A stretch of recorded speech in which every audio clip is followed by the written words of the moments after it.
O mga kababayan, alam nyo ba na base dito sa mga dalubhasa na etong ating presidente ngayon mga kababayan na si Bongbong Marcos mga kababayan. Ayon sa kanilang projection etong ating kasalukuyang Pangulo 2022 to 2028 mga kababayan ay bababa sa pwesto bilang Pangulong may pinakamababang rating in Philippine history.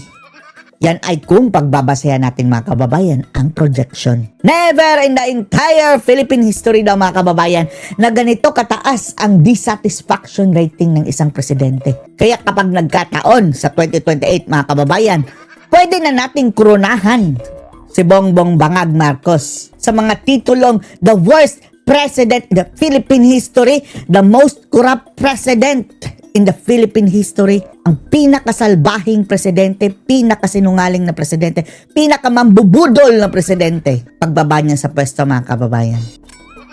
Panoorin niyo po Nagtapos po ang 2025 na nakapagtala po, naitala po ni Pangulong Bongbong Marcos Jr. itong mababang trust rating po. Mababang trust rating kalahati pa lang ng termino mga kababayan. At isa pa mga kababayan pala champion din si Bongbong Marcos sa pangungutang mga kababayan. Diyos ko Lord. Presidenteng may pinakamalaking inutang year by year among mga kababayan sa naging presidente sa Pilipinas. Sa dalawang magkaibang surveys, isa po sa SWS at isa po dito sa Pulse Asia. Pero Prof, negative. ano bang nakikita? Puro negative. Po yung pangunahing dahilan kung bakit ganito po ang naging Positive lang siya siguro mga kababayan. Wala natin. Baka sa hair follicle. assessment kung dito po sa latest survey po ang tiwala ng taong bayan sa Pangulong Bongbong Marcos Jr. Eroded na. Wala na. Well, plain and simple, no? When we talk about trust kasi, this is relevant or this is connected with the public perception of the truth, no? And dito nga halimbawa sa usapin ng flood control, which I think is the main reason kung bakit. Negative 3 mga kababayan. Grado pa ba yan mga kababayan? Rating pa yan, negative 3? Kung ako ang negative 3 mga kababayan, matagal akong lumayas. Alis na ako dito. Wala na akong silbi. Wala ka nang silbi mga kababayan kapag ikaw ay nasa negative na. Hindi niya mapataas yung kanyang numero, no? Actually, talagang sad-sad ito. Sungay na lang. Sungay na lang ang mataas mga I kababayan. think he will go down in history as one of the presidents na talagang may pinakamababang marka, no? And Papunta na siya mga kababayan doon sa hindi sa paputi, kundi doon sa trono mga kababayan na pinakamababang rating sa kasaysayan. I think yun nga, no, yung nangyaring flood control scandal, no, this fiasco, this mess we call the flood Fiasco? control, I think really pulled down the numbers. Hindi dahil sa nagkaroon ng iskandalo, kundi dahil doon sa kawalan ng decisive action, kawalan ng solido na direction na nanggaling dito. Alam mo Manong kung bakit? Dahil nambubudol Sinasarsuela lang nila mga kababayan yung usapang investigasyon na iyan dahil ultimately kapag siseryosohin nila, papunta na sa kanilang mga sarili. Budol. Budol lang lahat ang mga itong mga investigasyon na ito mga kababayan. Sa Pangulo. Yes, lagi nilang kiniklaim, Malacanang always says that siya yung nag-expose nito, pero nakita naman natin, no, na over the months, no, na nangyari na nga at nandito na itong problema, wala tayong masyadong nakita na decisive action on his part, no? And I think the reason for this, plain and simple, is because Walang nakulong na malaking mga kababayan, isda. Sasabihin nila si Diskaya nakulong. Yun nga sana mga kababayan ang state witness Dahil siya ang nakakaalam mga kababayan kung sino-sinong mga politician ang pinibigyan. Napatahimik lang mga kababayan. Ay, nako. he is trying to protect not only his allies, but more importantly, he is protecting himself, no? Because nagiging malinaw pag may mga denial at may mga defection na nangyayari, at ito nga ay ginagawa ng Malacanang, na talagang ayaw nila na mapunta itong usapin na to sa Malacanang. Because if everything else. Uy, ang sabi ni Maharlika mga kababayan, nagkakabasagan na daw ng plato sa Malacanang. Naglasing daw ang mga kababayan si Admiral dahil galit na galit daw nung pinalabas si Dean Chase yung kanyang, ay nako, Diyos ko Lord, kanyang Viva Max mga kababayan. Yan nakahubot. Walang panty. else will fail and it will open or it will lead the doors to Malacanang, definitely the president and the presidential son, not to mention of course yung kanyang pinsan, will definitely be implicated in this issue, no? Kaya kung makikita natin ganun kabagal o ganun kalamyak yung kanyang At bakit mga kababayan, itong mainstream media, para na lang dito sa SMNI, pero yung talagang the rest of the mainstream media, hindi talaga, mga kababayan, pinag-uusapan si Romualdez. Lord. action dito, no? Kasi kung tunay nga na siya ay walang involvement dito, no? At nakita niya na posible. ganito yung problema. At alam niya na kapag hindi niya to inaksyonan, Siya nga daw ang mastermind mga kababayan. Maraming nagsasabi, pati na si Kiko Barsaga at lahat tayo mga kababayan. Dahil ang mastermind mga kababayan, siya ang punot dulo. Ang punot dulo ng lahat ng ito mga kababayan ay ang pag-upo ni Bongbong Marcos. Kung hindi naging presidente yan si Marcos mga kababayan, wala sanang ganitong klaseng anomalya. Kaya siya ang mastermind talaga. talagang sasadsad yung kanyang mga numero. I Opo. think logic will tell us, no, na gagawin niya yung dapat, yung gusto ng taong bayan. Pero maliwanag, no, na Ay, ang nangyayari budol. is taliwas doon sa gusto ng taong bayan. Halimbawa, yung paglilihis nila ng issue, papunta halimbawa sa mga Duterte o papunta sa ibang mga issues. Lihis ng na Hindi lihis. nila talaga tinutumbok yung talagang gusto ng taong bayan. Simple lang naman ang gusto ng taong bayan. For the big fishes to be investigated, for the big fishes to be imprisoned later on, to be filed cases against with, yun lang naman ang gusto natin, pero hindi nila yon kayang ibigay precisely because they are trying to protect people, no? And lahat ng mga nangyari, yung pagre-resign ng dalawang matataas na Namatay pa yung isa. Supposedly mga kababayan, miyembro ng kanyang gabinete, ang mga yung mga potensyal na mga kababayan nakakanta, nagkandamatay. create At ng nawala. ICI, halimbawa, na siya rin naman nag-isip at siya rin naman nag-execute, wala naman talagang kakayahan to actually file cases and create actions. No? All of these things, no, isama pa natin yung mga revelations na naibigay sa atin ni Zaldico, ganun din naman ang kanyang kapatid. I think all of this really painted a very negative picture on the very negative. on the president. Kaya sumadsad yung kanyang numero, no? Idagdag pa natin that the economic frontiers of the country, the economic aspects of the country is also not doing very well at the moment, no? Bagsak yung ating stock market, mataas yung palitan ng dollar Dolyar, mga kababayan, wala na. Senior citizen naman. to peso. What else? Yung ating GDP, we failed to reach our target. Unemployment rate is very, very high. Inflation is very high. So all of these things, no, nakikita Malapit na tayong ma-overtaken ng Bangladesh. Tapos yung mga kababayan, Vietnam na dati mga kababayan, kulelat, halos pinagtatawanan pa ng Pilipinas. Ngayon, wala, malayo-malayo na tayo. politically, wala kang ginagawa and economically, may hirapan yung taong bayan. So, anong ibibigay sa yung marka, di ba? Siyempre, Negative. naturally, yun yung mangyayari. Opo, at may sinasabi din yung mga survey Naturally na mas negative. malaki yung ibinaba ng trust sa Visayas at sa Mindanao. Sa tingin po ninyo, senyales na ho ba ito ng lumalaki pong regional disconnect 3% na nga lang sa Mindanao. ng administrasyon? Well, to begin with, Visayas and Mindanao was never really the turf of the president. And to be honest, the only reason why he was able to really get votes in Visayas and Mindanao during the dahil 2022 ng elections budol. was precisely because of the vice president, no? Ng And budol. I think nagiging maliwanag ngayon that yes, nagkakaroon ng mga regional alliances basically, and the tendency for this regional factions to gravitate alongside a particular candidate, especially nga na maliwanag, no, na ang nagiging frontrunner natin sa 2028 elections is VP Inday Sara Duterte. So, Kaya nila gustong mga kababayan impeach si VP Inday dahil wala na wala na silang mga kababayan, laban. Wala na talagang tatalo kay VP Sara mga kababayan. Basically, that's really how it will go. No? And siguro, nakikita Disqualify nila. natin, no?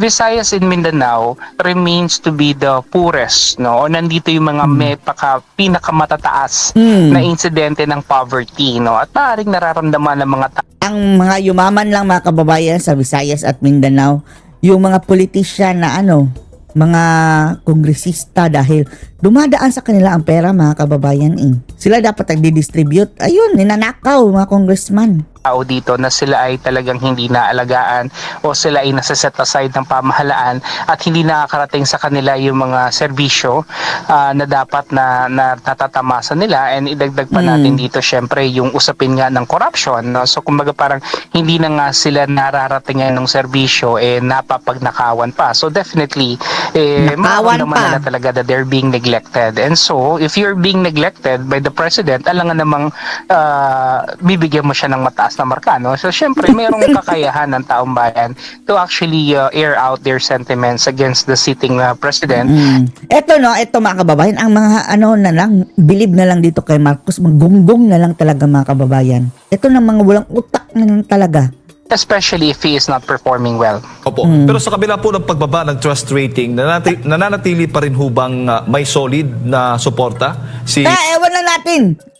Ilocos. Taga Ilocos. Believe pa rin ba kayo kay Marcos? Kay BBM? Pati sa Ilocos mga kababayan, wala na. Pagkaalam natin mga kababayan, ang Ilocos daw na norte norte pa nga yan mga kababayan. Kung mayroong mga suporta kay Aimee na lang daw mga kababayan at sa pamilya ni Aimee. Ang Ilocos Sur, wala na si Chavit Singson mga kababayan. Nag-withdraw na ng support. So wala na solid north. PBBM sa ilang lugar po at anong ibig sabihin po nito sa kanyang pamumuno? Actually, hindi na nga natin kailangan siguro ng to be very scientific about it. Number one, alam mo kung na lang ang kanyang baluarte, media at yung mga gumagawa ng survey. Yan na lang ang kanyang baluarte, yung mga stronghold, mga kakampon. Itong surveys na to actually are very evidence driven to no. Meron talaga tayong tools, statistical methodologies na ginagamit. Mayroon ding daya sa surveys, and if the surveys actually point out na talagang mababa yung kanyang trust rating, I think we need to mababa. Renato Reyes it with a grain of salt. Secondly, apart from the surveys, nakikita naman natin whenever he goes around, no? Wala na talaga, walang humihiyaw mga kababayan. Negative 3 na talaga. Wala pumapalakpak. Siguro may pumapalakpak mga kababayan kung namimigay siya ng ayuda. Yung mga nauuton niya mga kababayan. The public acceptance is, I think, very, very cold to say the very least, no? Kumbaga parang hindi natin nakikita yung init ng pagtanggap sa kanya ng taong bayan. I mean, in the same Nakikita natin na init ng ulo ng mga tao. manner as, for example, President Duterte during his time, and even after he became the president, is being accepted by the people, di ba? Kasi iba Diba? Tingnan nyo mga kababayan nung yung hinuli siya mga kababayan, tapos doon sa airport. Sa airport random mga kababayan random yun Duterte ang sigaw ng mga tao habang hinuhuli siya, tapos pinatapon sa ICC. iba yung doon mo makikita no, if you're doing well, if you're being appreciated by the public, yung pagbaba mo pa lang sa halimbawa sa van o sa helicopter, sa aeroplano, wala na. Hindi magkamayo yung taong bayan na pagbati sa'yo, pagkaway sa'yo. Dito nakikita natin halos walang gustong wala talaga. Dumaan yun talagang dumaan siya mga kababayan, tapos grabe ang mga tao mga kababayan, galit na galit. Hined to foot ang mga kababayan, ang presidente. Tapos nakaganyan pa siya lang yung kaway ng kaway pero walang kaway sa hangin. kumakaway sa kanya, no? At wala halos gusto magpa-selfie sa kanya, no? This is a manifestation kasi hindi natin mapipilit yung emotion ng tao. Manifesto. I mean, hindi natin madidiktahan na you like or you love this president or you like this president. We hate this president. We cannot enforce that because it will come out naturally, no? And I think alam ng taong bayan kung ano yung dahilan kung bakit ganito yung kanilang pagtanggap sa pangulo. So I think if the Addict. president Sabi na ay may addict. really wants to rebound or change these things, marami siyang kinakailangan baguhin. Unang-una siguro rito, kailangan niyang Ay, wala na? ayusin yung kanyang communications, no, with the people. I think Claire Castro is not doing Wala na mga kababayan, wala nang pag-asa si BBM. Tsansa? For what? Hindi na siya pwedeng maging presidente, di ba? Di ba, nagsabi pa si Claire Castro, bigyan nyo naman ng chance sa ating Pangulo. Anong tsansa? Pinagsasabi ninyo. Wala nang second chance sa pagiging presidente. Isang beses lang yan. very good job, in this case. Nagiging maliwanag that Claire is instead of gunggong. clarifying things, Oh. I think she is making it more difficult for the people to appreciate. Si Raulo, mga kababayan yung tagapagsalita mga kababayan ng Malacanang. What the president is doing, if the president indeed is doing something, hindi nagiging maganda rin na para bang nakikipag-away siya, sa mga kritiko ng Pangulo at hindi niya tinatanggap yung mga hindi magagandang mga paratang sa Pangulo. I think they need to shape up dito sa PCO definitely. Po, baga may pagkukulang doon sa kanilang narrative strategy kasi sa halip nga na paliwanag sa publiko ang nauna ngayon yung kritisismo. Ganun, Prof.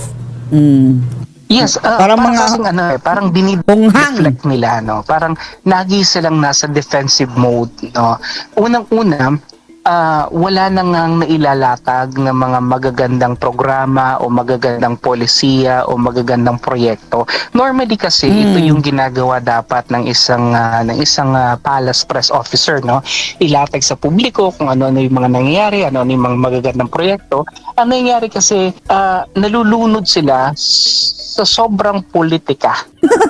They're being drowned in too much political noise so that the public is now not appreciating whatever the government is doing right. I'm sure naman kahit paano may ginagawa rin naman magaganda ang gobyerno, pero kasi masyadong Ngayon nakafocus. talaga mga kababayan, wala na.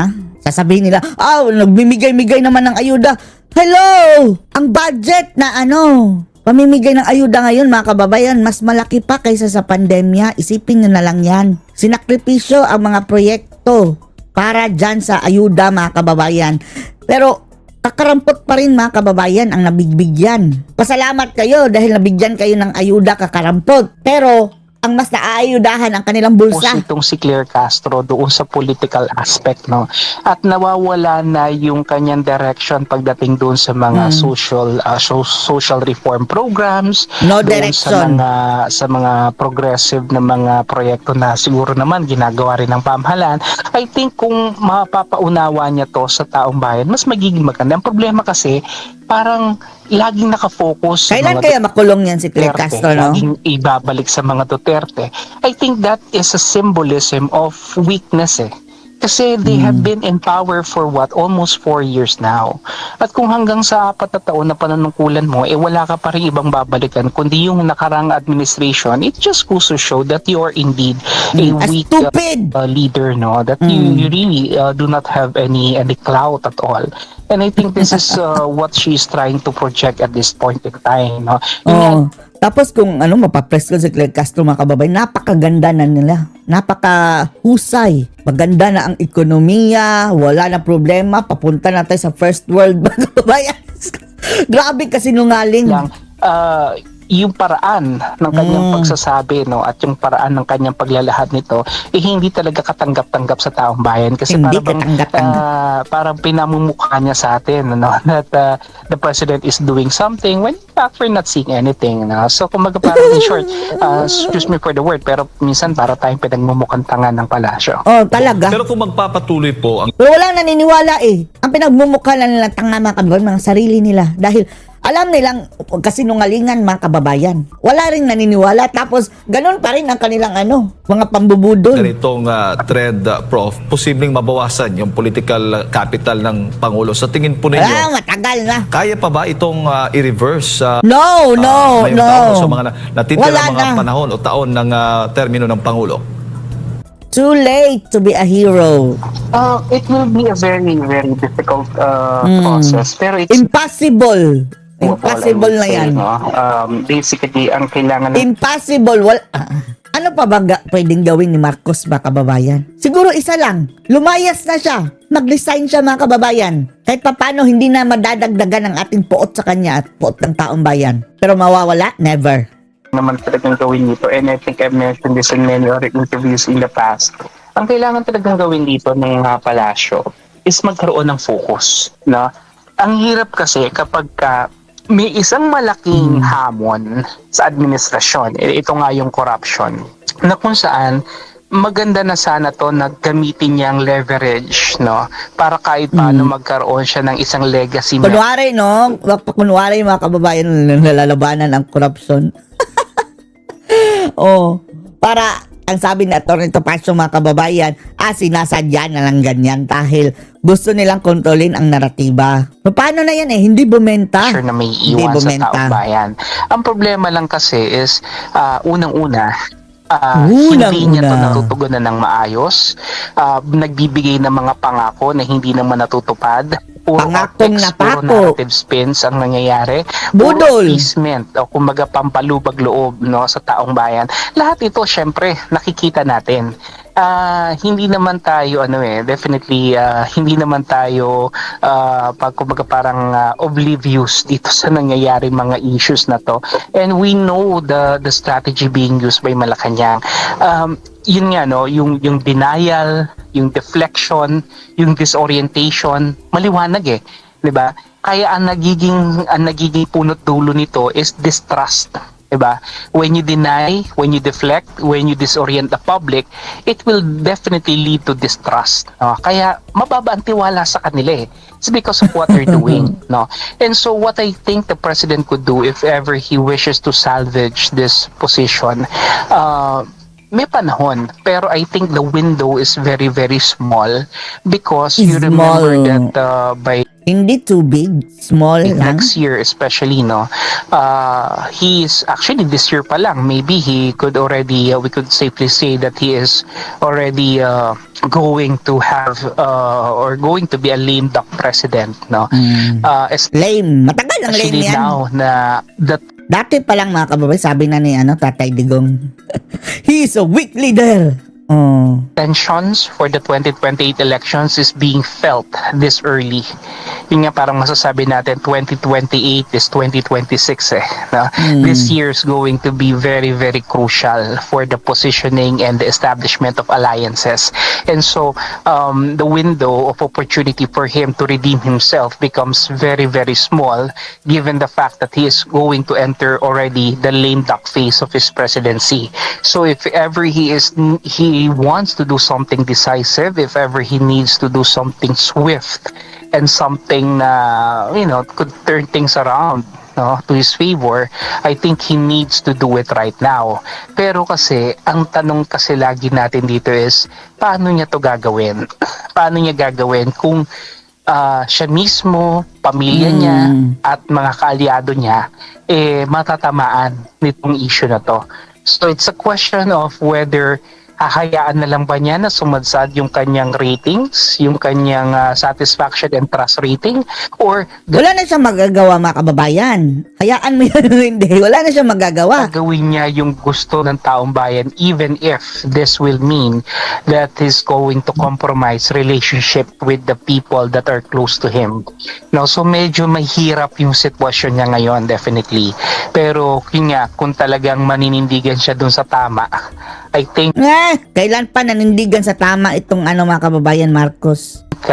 maintindihan siya ng taong bayan. Hindi. No. Never. Prof, si Partner Admar, kasama po ako po ngayon. May mga karagdagang katanungan po sa inyo, Prof. Prof, magandang umaga. Yes, Wala morning. na po bang Solid North? Wala na. Solid North. I think meron pa rin mga meron pa rin. Bakit ang Ilocos Sur. Oh, bakit nag-withdraw ng support si si Chavit? Pagpalagay natin ang norte, kanya pa rin, kay Bangag pa rin. So solid half north na lang. Yung mga loyalists. And I think this loyalists ay yung mga Pati na nga yung mga loyalist mga kababayan. Loyalist lang siguro kay senior. Pero kay junior hindi. talagang Yung iba nga kay Aimee na mga kababayan naging loyal. Pero kay BBM mahal naniniwala. nila. Hindi kay BBM, kundi doon sa legacy na maaaring iniwan ng kanyang ama. No? And I believe these are the very very old people at this point in time. Kasi yung Solid North, I think medyo nag-dissipate yan mula noong inilatag ni Senator Amy Marcos yung kanyang accusations that the president is a cocaine addict among others. No? So I think ito yung isa sa dahilan kung bakit medyo nag-erode talaga yung konsepto ng Solid North. Plus of course titignan natin na marami na rin namang mga marami na rin namang mga tao, especially dito sa norte, I believe, na hindi na masyadong naniniwala. Kasi right now, because of social media, the truth is being exposed to us much better. Maaaring may mga fake news, maaaring may mga not so credible outlets, pero at least meron tayong pinagkukuhanan. Hindi kagaya nung araw na talagang puro narratives ng mga mga kababayan. O isipin nyo na lang kung walang social media ngayon mga kababayan, no? Maniniwala tayo dito sa balita ng GMA, News 5 mga kababayan, ng bilyonaryo, Rappler, na hindi man lang inaatake. Wala talagang balita na negatibo mga kababayan laban kay Bangag at saka Romualdez. Criticism lamang, no? Yung pagiging panatiko natin ngayon, medyo napapalitan na ng tamang mix ng information somehow. And I think this is the reason why that Solid North, or at least the concept of the Solid North, is slowly being diminished, no? Pero ang nag-emerge nga rito right now is the phenomenon of the Solid South. Wherein we're seeing yan, Solid Duterte mga kababayan. Around 23 million solid voters coming from Mindanao as well as Visayas, and I think they're all lining up for the Vice President. Opo, Prof, sa tingin niyo po, kung titimbangin yung may maraming mga paninira na nangyayari ngayon sa Marcos at Duterte, sino po ang may marami po? At tingin niyo po, naka-apekto ba ito sa kanila? Well, kung sa dami ng paninira, Yung sinisiraan, si VP Sara, grabing paninira nila mga kababayan kay VP Sara. Di ba? Ginagamit pa nga ang Congress mismo mga kababayan. At itong mga NPA, mga kalaban ng mga Duterte, ginagamit sa paninira. Gumagamit pa ng pera mga kababayan para siraan si VP Sara. meron kasi tayong tinatawag na parang state-sponsored na paninira. Eto na, state-sponsored. Exactly the term. Definitely, ito yung ginagawa ng gobyerno laban sa mga Duterte.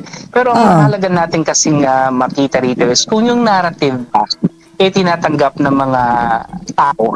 Kasi ultimately, at the end of the day, it's the people who will decide whether or not the government really is doing something, or whether or not what they're telling against the Dutertes is real and factual. And hindi umuobra mga kababayan, dahil kung umubra pa yan, di mababa na sana ang rating ni VP Sara. Taas pa rin mga kababayan dito nga nakikita natin kahit naman sa social media, kahit siguro gumawa lang tayo ng mga informal surveys, makikita natin that they are not in 56% ang trust rating mga kababayan ni VP Sara ha. Apparently walang mga kababayan paninira na tumatalab. In agreement with the narrative being given to us by Malacanang, precisely because lives of the people are being sabihin na natin compromised here. Kasi the issue of the flood control is directly correlated with survival. At kung ito ay ninakaw mo, para mo na rin ninakawan yung taong bayan ng kanilang karapatang mabuhay. Not to mention that yung safety mga kababayan ng mga taong malapit diyan sa binabaha. This issue of flood control Pinapatay is also mo correlated with Pinapatay the mo systemic corruption that is happening. Siyempre, mas lalo nakakagalit ito, At mas lalo nakakagalit kung meron tayong isang pangulo na mas pipiliing protektahan yung kanyang mga kaalyado kesa manindigan para doon sa katotohanan at ipaglaban yung taong bayan. Pinoprotektahan ang sarili. Kaya Si Sandro, ang daming flood control. yung hindi natin na hindi maintindihan ng marami sa ating kababayan, no? So I think between state-sponsored na mga paninira, no, being created by the government, at yung perception ng taong bayan doon sa narrative, no, I think mas mabigat pa rin yung nangyayari. At Kinabangag mga kababayan, sila mismo ang sumisira sa kanilang sarili sa pamamagitan ng paggawa ng mga kababayan, anomalya. Pero itong ginagawa nila kay VP Sara, imbento lahat mga kababayan. 'Di ba? Walang katapos ang confidential fund, mga etche-bureche na mga paulit-ulit na lang na mga madriaga. Ay, Diyos ko Lord. Trillanes na issue. Kaya hindi dumidikit mga kababayan dahil hindi totoo.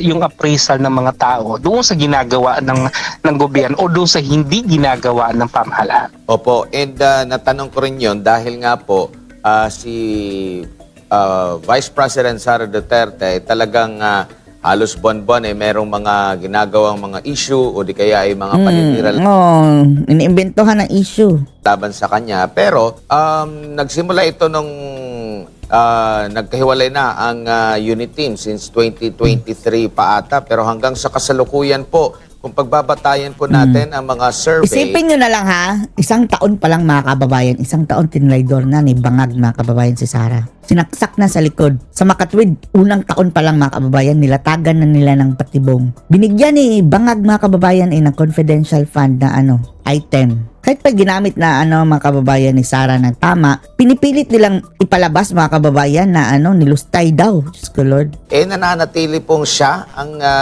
mataas po, Prof, no? Ang dami pa nitong mga paninira. Saan kaya humugot ng magandang puntos ang Vice President po, Professor, sa kabila po nitong mga aligasyon laban po sa kanya? Well, basically, no, because I think number one, yung mga allegations sa kanya kasi were already decided upon by the COA a long time ago. It's just that the critics of the Vice President Paulit-ulit, no? Hindi talaga, ang nakakainis na mga kababayan.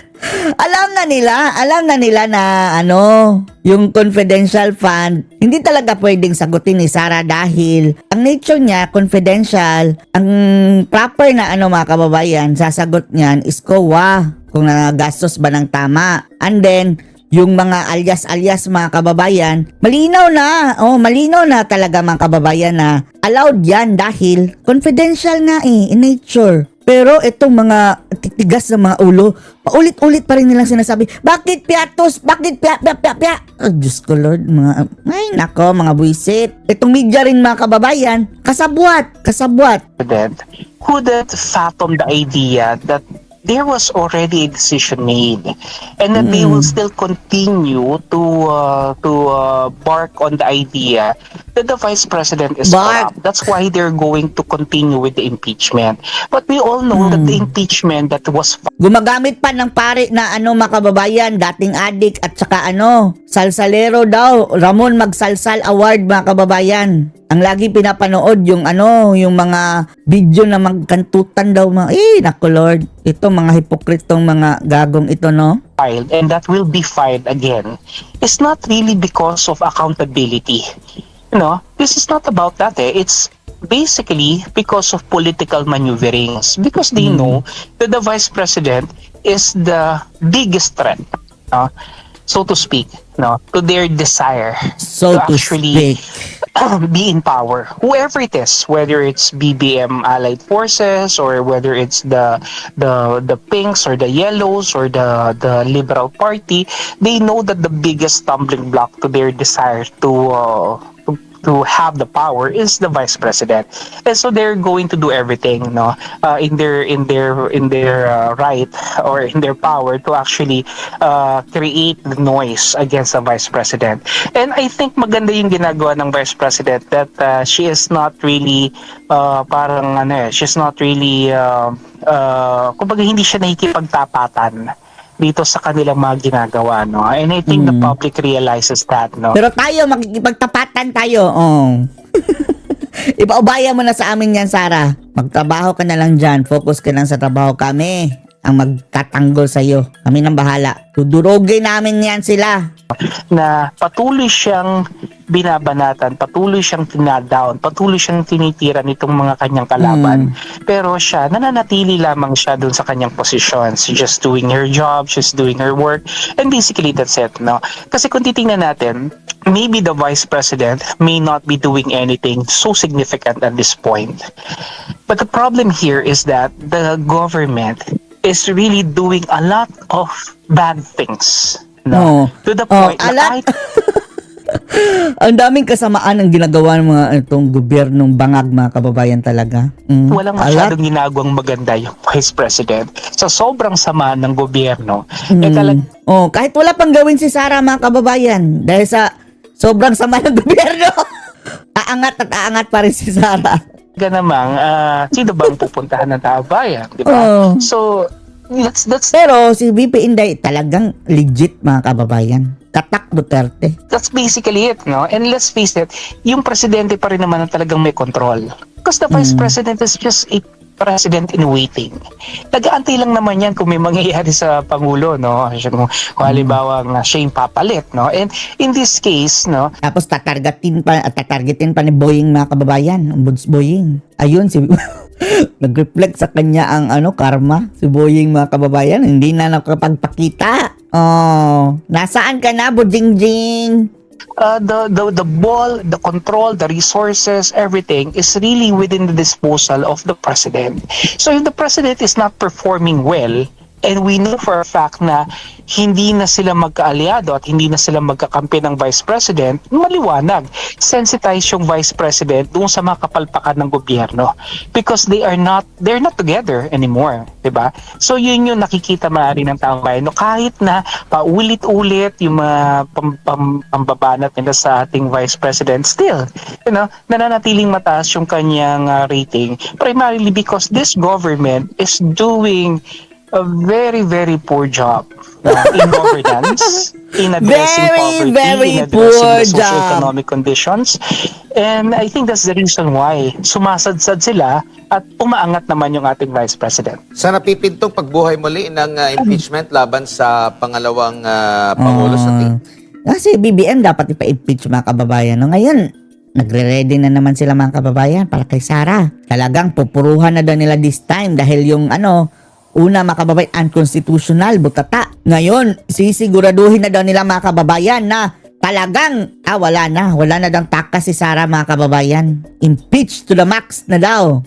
Nyo po, makaka-apekto pa ito sa political capital po ng pangalawang Pangulo po? Well, if their goal primarily is to file the case and if it will go to the Senate, no, ang syempre merong pa ring somehow effect ito, no. Kung sakali man na hindi siya talaga makukonvict at siya ay makakapagpatuloy sa kanyang pananakulan, syempre maaaring may mga kababayan tayo na makikinig doon sa trial at maaaring mabago yung kanilang perception, di ba? So definitely merong effect yan. So if the goal was just to create some kind of political noise, to create a dent on her presidential bid, merong effect yan definitely because impeachment is a political exercise. But then again, if we are going to